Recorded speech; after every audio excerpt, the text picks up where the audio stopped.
Bom dia. Hoje é 04 de fevereiro de 2026 e olha, para quem opera no mercado, a tela hoje de manhã parece um painel de alerta piscando em vermelho. Com certeza. Temos em mãos um relatório de pré-mercado que não só sugere, mas ele praticamente grita que teremos um dia de volatilidade extrema.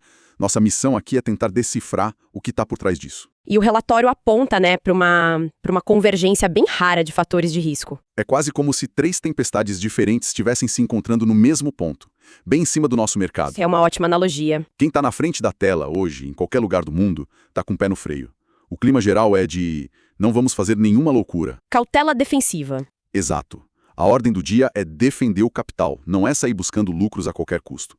A gente está vendo um movimento clássico de fuga para a segurança, o tal do flight to quality. Em momentos assim de incerteza, os investidores agem como alguém que corre para dentro de casa numa tempestade, sabe? Vendem ativos de risco, tipo ações, e compram o que é considerado um porto seguro. Ouro e dólar. Então vamos começar por essa primeira tempestade. Aqui vem de fora. As bolsas na Ásia já fecharam com perdas bem fortes, a Europa patina. O que exatamente disparou esse nervosismo todo? Foram dois raios quase simultâneos, e os dois muito potentes. Certo. O primeiro, e mais imediato, é geopolítico. A notícia da madrugada da derrubada de um drone iraniano pelos Estados Unidos lá no Oriente Médio. Isso jogou um balde de gasolina num fogo que a gente achava que estava se apagando. Exatamente. Na mesma hora, o mercado global reavalia o risco de um conflito maior. E a reação é essa que a gente descreveu. Busca por abrigo. Imagino que o ouro seja o principal indicador dessa busca, né? O relator menciona um número impressionante. É mais que um indicador, é quase um alarme de incêndio. O mercado não está só medindo a febre, ele está gritando que tem um risco sistêmico real na mesa. E qual foi a marca? O ouro ultrapassou a marca histórica e também psicológica de $5.000 a onça. Isso não é um movimento qualquer. É um sinal de que os grandes investidores, os institucionais, estão de fato com medo. Medo de verdade. Medo de verdade. E dispostos a pagar caro por segurança. Mas enquanto esse drama geopolítico acontecia, um terremoto de verdade ocorria no epicentro da economia moderna. O setor de tecnologia. Exato. O tal momento de realidade da inteligência artificial, como o relatório chama. O que foi que aconteceu? Aconteceu que a Anthropic, uma das gigantes do setor, lançou as novas ferramentas dela, a Claude Cowork e a Claude Code. E a percepção do mercado, virou a 180 graus da noite para o dia. Como assim? Até ontem, a IA era vista como uma ferramenta de produtividade, um copiloto, sabe? Sim, para ajudar. Isso. Com esse lançamento, ela passou a ser vista como uma substituta direta, viável, para dezenas de milhares de empregos qualificados.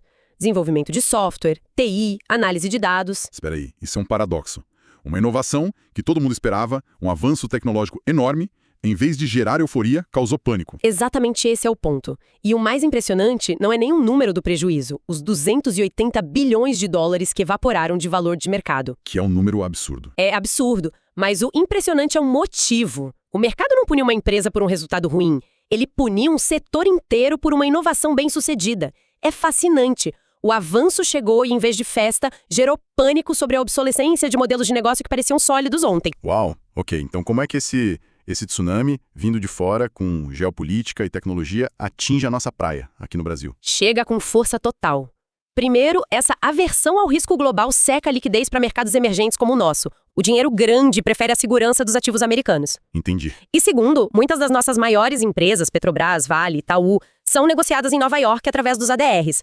Com o setor de tecnologia americano caindo, ele arrasta o mercado todo, e nossos ADRs caem junto lá fora. O que já cria uma pressão de venda automática na abertura do nosso mini índice, WIN. Na veia, configura um viés negativo muito forte. E essa busca por segurança nos USDA deve ser ainda mais forte por causa da segunda tempestade que o relatório aponta, a política do Federal Reserve. Sem a menor dúvida.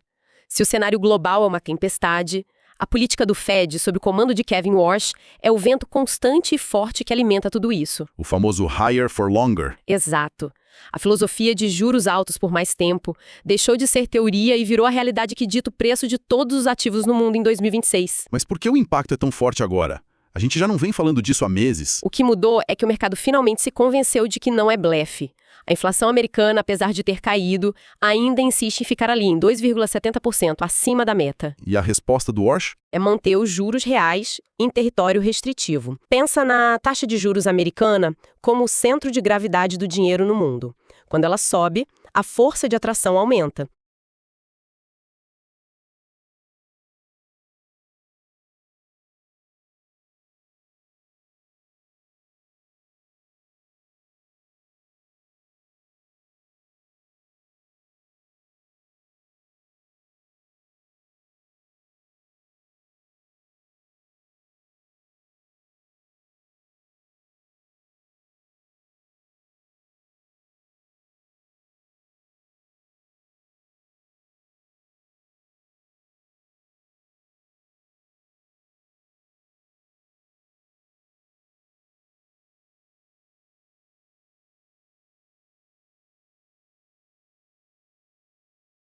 de todos os outros lugares. E hoje essa força está bem grande. Quase irresistível.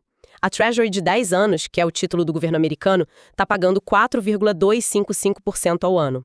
A de 30 anos, 4,896%. Traduzindo isso para a prática, por que um gestor de fundos em Londres ou Tóquio vai arriscar o dinheiro dele no Brasil com toda a nossa complexidade se ele pode ter quase 5% ao ano garantido pelo governo americano e em dólar? É a pergunta de $1 trilhão. E a resposta é, ele não arrisca. Ou, para arriscar, ele exige um prêmio muito, mas muito maior. E os efeitos para a gente aqui são? 2 efeitos diretos. No câmbio, cria uma pressão compradora constante no mini-dólar, o WDO, e na bolsa, essa taxa de juros alta funciona como uma taxa de desconto para o valor das empresas. Quanto maior a taxa, menor o valor presente dos lucros futuros. O que derruba o valuation de todas as ações do nosso índice, o WEI. Todas elas, principalmente as de crescimento. Certo. Então o cenário externo é um furacão vindo de 2 direções, alimentado pelos ventos fortes do Fed. Mas o relatório sugere que a nossa casa já estava, digamos, com as janelas abertas. Vamos olhar para dentro, para a tempestade perfeita interna. Exato. E a primeira nuvem carregada no nosso céu é a fiscal. O governo apresentou o orçamento de 2026 com uma meta de superávit de 0,25% do PIB. O problema? É como chegar lá. É como chegar lá. A aposta é em receitas extraordinárias, principalmente de novas tributações sobre bets, fintechs. O ministro da Fazenda, o Haddad, defende a credibilidade do plano. Mas a conta não fecha, é isso? A percepção do mercado e do Congresso é que não. O governo precisa de 34,3 bilhões dessas novas fontes. O Congresso, que é quem aprova, estima que elas vão gerar, no máximo, 22,4 bilhões. Buraco de 12 bilhões aí. Um buraco de credibilidade. E em ano pré-eleitoral, o receio é que esse buraco seja coberto com mais gastos, não com cortes. Isso deixa o mercado muito desconfiado e pressiona toda a nossa curva de juros. Ok. A desconfiança fiscal que já é quase crônica no Brasil. Mas o relatório aponta para algo muito mais agudo. Uma bomba relógio no nosso sistema. A crise do Banco Master. Pelo que eu li, isso vai muito além de um problema isolado. Ser a maior crise de confiança no sistema financeiro brasileiro em décadas. A liquidação do banco foi em novembro. Mas os detalhes que estão vindo à tona agora são assustadores. Tipo o quê? Imagina uma instituição com 80 bilhões de ativos nos livros. Um número gigantesco.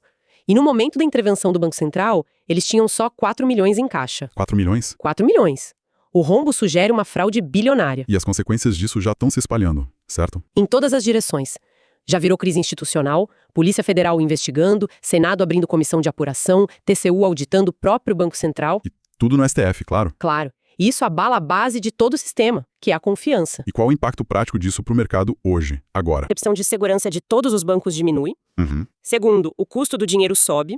Os bancos passam a cobrar mais caro para emprestar uns aos outros por pura desconfiança.